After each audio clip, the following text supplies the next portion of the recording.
Bonsoir, eh bien nous allons rester dans les énergies vertes, cette fois avec Engie et Michel Azalbert. Michel Azalbert, bonsoir. Vous êtes la directrice générale en charge de l'entité hydrogène chez Engie. Bonsoir. Nous sommes en duplex. Bonsoir, tout à fait. Bonsoir Cécile. Ravie d'être avec vous. Nous aussi. Bonsoir Michel.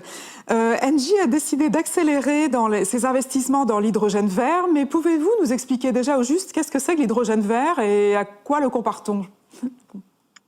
Alors l'hydrogène renouvelable ou l'hydrogène vert, c'est l'hydrogène qui est produit par électrolyse de l'eau à partir d'électricité renouvelable. L'hydrogène renouvelable, il fait aujourd'hui partie intégrante de la stratégie d'Engie, qui est un leader de la transition énergétique. Et il vient compléter l'ensemble des offres qu'Engie peut proposer aux industriels et aux territoires pour les accompagner dans leur transition vers la neutralité carbone. Alors, il joue un rôle clé dans cette transition. C'est un vecteur de décarbonisation au carrefour de plusieurs secteurs. L'industrie, les transports, le bâtiment et l'énergie. En fait, c'est en quelque sorte un couteau suisse à la croisée de tous les chemins. Donc, il est à la fois un carburant propre pour la mobilité intensive, un moyen de stockage pour les énergies renouvelables sur longue durée, une matière première décarbonée pour l'industrie chimique et un gaz propre pour la production d'acier, de ciment. Et c'est un substitut du gaz naturel dans les réseaux gaziers. Alors le groupe s'est engagé dans ce marché il y a 3 ans avec la création d'une entité opérationnelle dédiée à l'hydrogène que je pilote.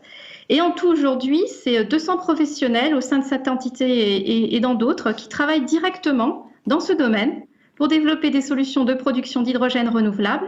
Et pour ce faire, nous nous appuyons sur l'ensemble de nos expertises sur la chaîne de valeur de l'hydrogène, c'est-à-dire la production de renouvelables, le transport et le stockage de gaz, la gestion de l'énergie, l'ingénierie et le développement de projets. Ça commence par le design de ces solutions, la recherche de partenaires en capital et en financement et la construction de ces installations. Alors, comment le groupe compte-t-il accélérer dans cette nouvelle filière? Est-ce que les plans à plusieurs milliards d'euros qu'on a vu débouler en Europe, en France, en Allemagne, en Espagne notamment, vont-ils vous permettre d'accélérer? Comment allez-vous en profiter concrètement? Alors effectivement, de nombreux pays ont annoncé des plans ambitieux pour accompagner le développement de l'hydrogène. C'est le cas entre autres de l'Europe, de la France, de l'Allemagne, du Portugal, mais aussi du Chili et de l'Australie, entre autres, avec des supports financiers associés qui sont souvent très conséquents. Et cela atteste du potentiel reconnu de l'hydrogène comme vecteur de décarbonisation. Alors ces plans, ils sont nécessaires pour aboutir à une parité de l'hydrogène vert avec l'hydrogène fossile d'ici 10 ans. Pourquoi? Parce qu'aujourd'hui, cet hydrogène renouvelable est plus cher que l'hydrogène d'origine fossile.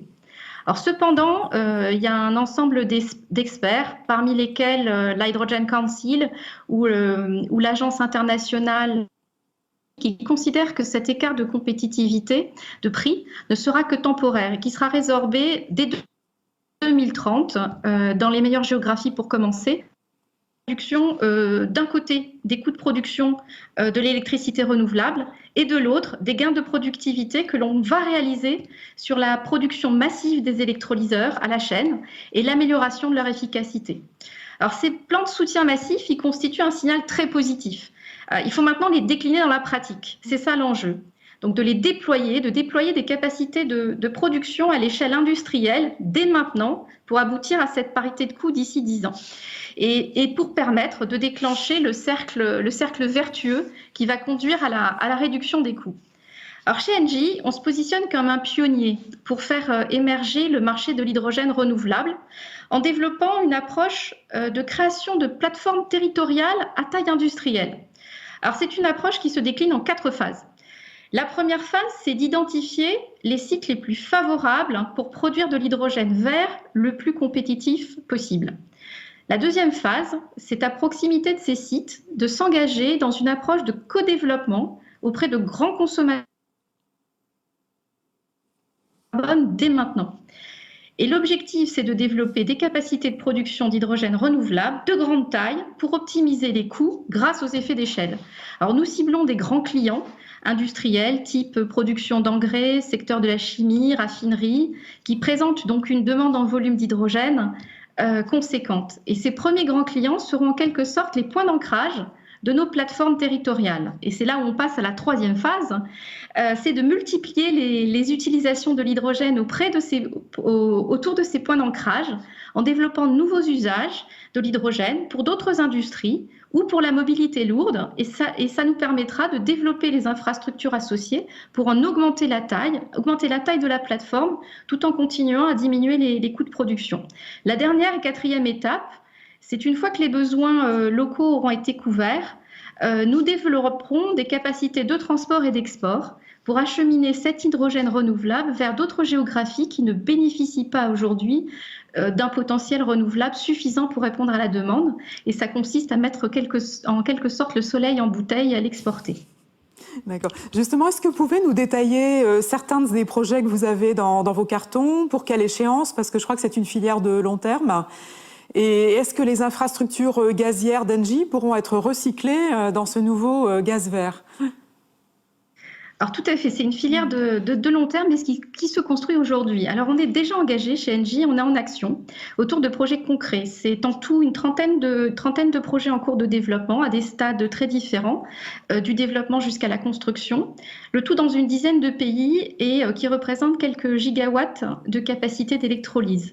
Et notre objectif, c'est de disposer à terme de 3 gigawatts de capacité installée d'ici 2030. Alors, c'est au travers de ces projets, on construit les infrastructures de demain au sens très large. Alors, quelques exemples emblématiques de cette stratégie et en prenant la France, par exemple, comme exemple.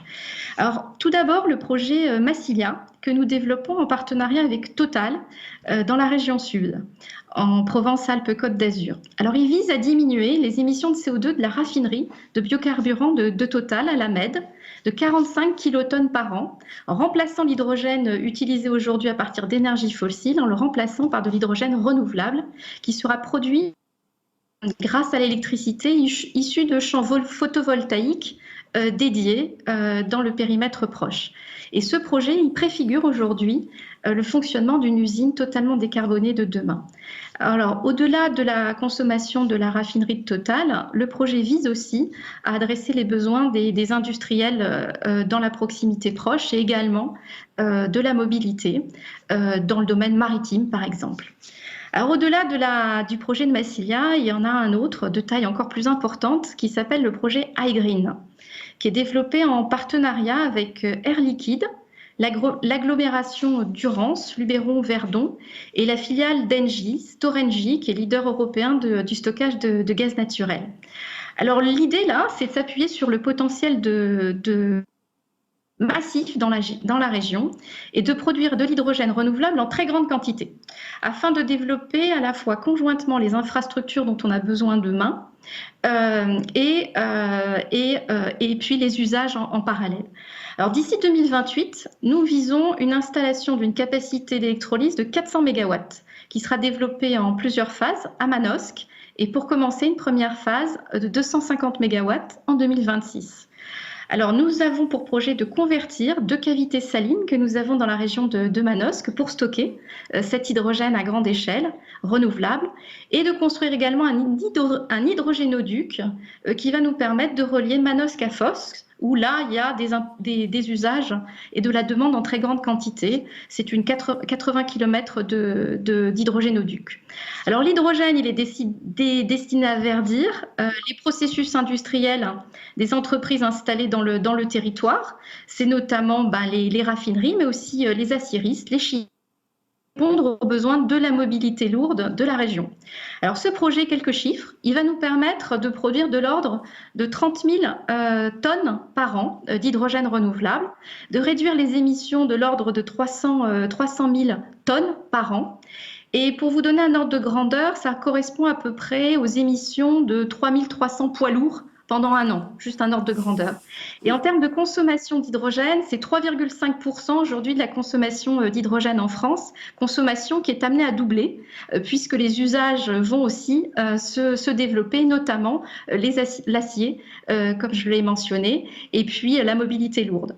Alors les projets iGreen et Massilia, ils portent les fondements en fait de la stratégie d'Engie sur la création de plateformes territoriales en France qui visent à décarboner les usages dans un premier temps, tout en valorisant les énergies renouvelables locales. Et ces plateformes, elles viendront aussi, le moment venu, et permettront d'offrir des solutions de flexibilité au réseau électrique quand les renouvelables ne produiront pas suffisamment d'énergie. Alors l'étape suivante, ça consiste à interconnecter ces plateformes entre elles en s'appuyant sur les réseaux de transport et de gaz existants qui constitueront en quelque sorte les autoroutes de l'hydrogène, et ce à l'échelle européenne. Alors comme vous pouvez le voir chez Engie, nous développons des projets concrets avec des clients concrets qui sont à la recherche de solutions vertueuses pour l'environnement, et ce dès à présent. Et nous les accompagnons dans la mise en œuvre de ces solutions complexes. Nous les concevons, nous les développons et nous assurerons leur maintenance dans le temps pour le client. Voilà, bien, un grand merci Michèle Ajalbert pour toutes ces explications très détaillées sur cette filière naissante et en devenir.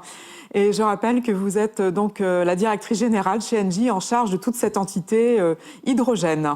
Un grand merci, bonne soirée. Merci à vous, à bientôt. Au revoir. Merci.